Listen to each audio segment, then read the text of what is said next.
भगवान ने तो इतना कहा कि जो भी लोग बुद्ध के बाद इनलाइटेंड हुए हैं, जितने लोग दूसरे मत में भी हुए हों, किसी भी मत में हुए हों, भगवान ने कहा कि जो भी लोग इनलाइटेंड हुए अभी तक, उनका किसी न किसी जन्म में कहीं न कहीं बुद्ध के दर्शन से, बुद्ध के धर्म से, बुद्ध के शिक्षण से जरूर संबंध रहा है।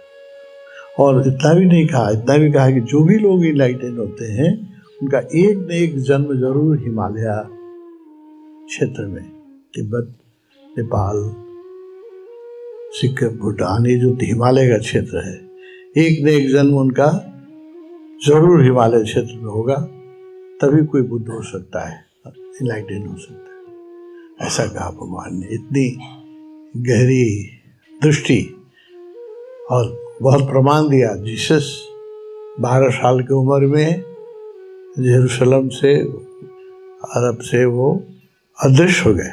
12 साल की उम्र से 30 साल की उम्र के बारे में कुछ भी उल्लेख बाइबल में या कहीं भी नहीं मिलता है।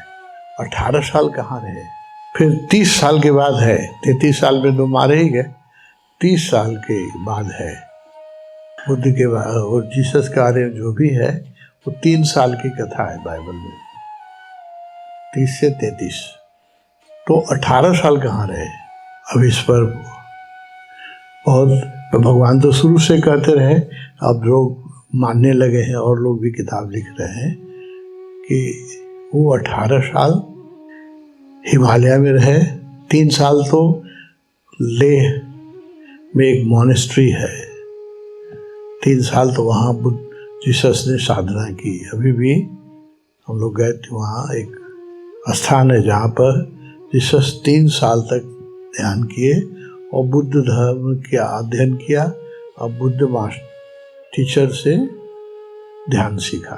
3 साल तो लेह में ही रहे, तो 18 साल हिमालय में इसी में जीसस ने खोज की, फिर प्रबुद्ध होकर के लौटे यहाँ से। अब लोग इसको मानने लगे, बहुत किताबें लिखी जा रही हैं। The unknown period of Jesus life was spend, उनकी समाधि है जीसस की पहलगांव में, और बहुत लंबी उम्र रहे पहलगांव में। तो हिमालय और बुद्ध से, गौतम सिद्धार्थ बुद्ध से बुद्धत्व का बहुत गहरा संबंध है। भगवान ने कहा जो भी कहीं इनलाइटेड हो, एक न एक जन्म में वो हिमालय में रहे, जन्मा ही होगा, उसने ध्यान किया ही होगा। और बुद्ध के बाद जितने लोग इनलाइटेड हुए हैं वो सब का किसी न किसी जन्म में बुद्ध से संबंध रहा। इतनी ऊंचाई पर रखा है भगवान ने और बताया है, और बहुत जोर दे के कहा है कि मैं कोई भी अपना प्रवचन पूरा ही नहीं कर सकता हूँ बिना बुद्ध का नाम। आप सुनिए, किसी भी विषय पर, तंत्र पर बोल रहे हो, वो योग पर बोल रहे हो, भक्ति पर बोल रहे हो, बुद्ध का नाम लेंगे ही लेंगे। वो उनका बहुत गहरा संबंध। और भगवान ने ये भी बताया कि जब बोधि धर्मा चीन जा रहा था बुद्ध धर्म के प्रचार के लिए, कि महाकाश्यप से जो बुद्ध की विशेष ऊर्जा मिली थी महाकाश्यप को, वो धीरे धीरे आते आते बोधि धर्मा को अनेक जन्मों के बाद मिली। फिर उसको देखा बोधि धर्मा ने कि बुद्ध के रियल मैसेज को लेने वाला कोई हिंदुस्तान में नहीं है। ध्यान में देखा तो लिखा कि चीन में एक आदमी है। तो बोधि धर्मा चीन गए, नेपाल होकर ही गए। और भगवान ने अपने प्रवचन में, बोधि धर्मा के प्रवचन में कहा कि मैं उनके साथ गया चीन, बोधि धर्मा के साथ रहा, कई महीने साथ रहा।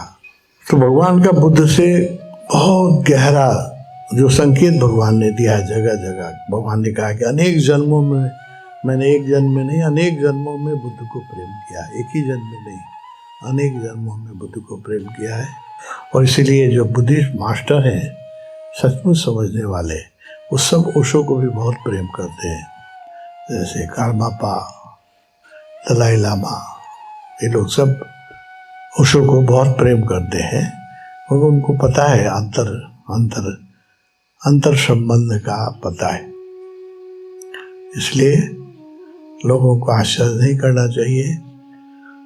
हम लोग बुद्ध की आरती करते हैं, मूर्तियां बनाए रहे। हाँ, ओशो के हर कम्यून में, नेपाल में ओशो के हर कम्यून में वो बुद्ध की मूर्ति है या पिक्चर है, उनकी किताबें हैं। इसमें आश्चर्य नहीं होना चाहिए, क्योंकि एक बड़ा गहरा आंतरिक संबंध है और ओशो के कार्य में बुद्ध का बहुत गहरा सहयोग है, प्रेम है।